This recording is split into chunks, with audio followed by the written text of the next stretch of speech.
Thank you. I always expected this election to be exceptionally difficult for the Liberal Democrats, given the heavy responsibilities we've had to bear in government in the most challenging of circumstances.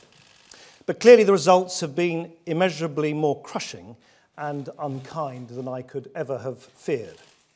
For that, of course, I must take responsibility, and therefore I announce that I will be resigning as leader of the Liberal Democrats. A leadership election will now take place according to the party's rules. For the last 7 years, it's been a privilege, a huge privilege, an unlimited honour to lead a party of the most resilient, courageous and remarkable people. So I want to thank every member, every campaigner, every councillor and every parliamentarian for the commitment you have shown to our country and to our party. It is simply heartbreaking to see so many friends and colleagues who have served their constituents so diligently over so many years abruptly lose their seats because of forces entirely beyond their control.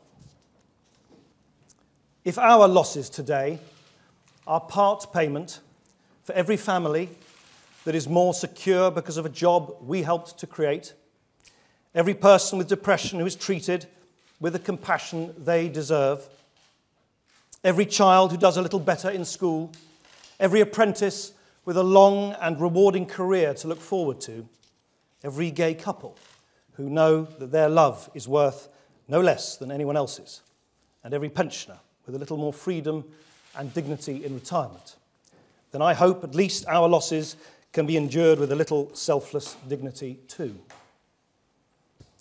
But we have done something that cannot be undone, because there can be no doubt that we leave government with Britain a far stronger, fairer, greener and more liberal country than it was 5 years ago.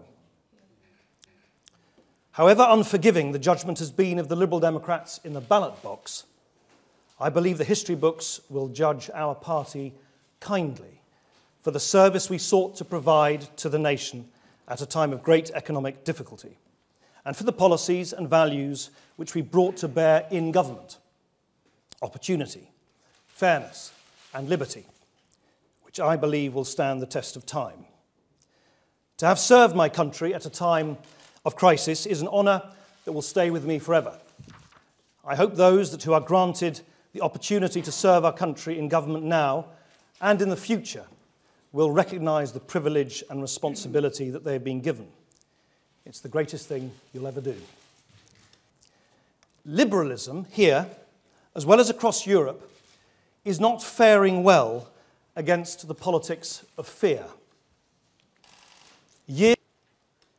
This now brings our country to a very perilous point in our history, where grievance and fear combine to drive our different communities apart.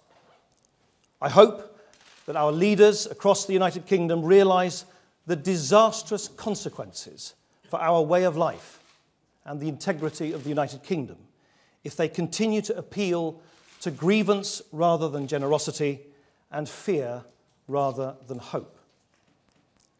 It's no exaggeration to say that in the absence of strong and statesmanlike leadership, Britain's place in Europe and the world, and the continued existence of our United Kingdom itself, is now in grave jeopardy.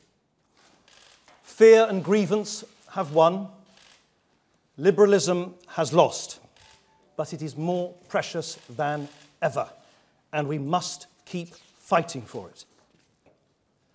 This is a very dark hour for our party, but we cannot and will not allow decent liberal values to be extinguished overnight.